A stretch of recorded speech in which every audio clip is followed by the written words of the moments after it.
אבקת חלב של הקורנפלקס של מיי פרוטאין, בואו ניתן. סקופ אחד 30 גרם של האבקה, 113 קלוריות, סקופ שהוא 30 גרם, 113 קלוריות, שומן 0.8 גרם, פחמימה 2.3 וחלבון 22 גרם. אני אעשה לפי המנה שהם ממליצים. 30 גרם, 250 מיליליטר של חלב או מים. ליטר של מים. עדיין נראה כאילו שיש גושים איתם.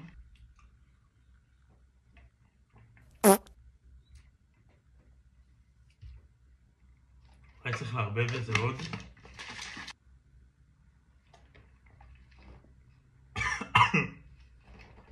וואי, זה רע. זה כאילו טעם של החלב של הקורנפלקס. אולי זה כי שמתי את זה על מים, אבל זה כאילו טעם של... אני אסיים את זה רגע.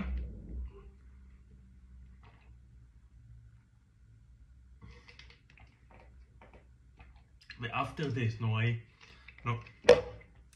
גם כאילו טעמתי אבקות חלבון שהיו הרבה יותר גרועות מזה.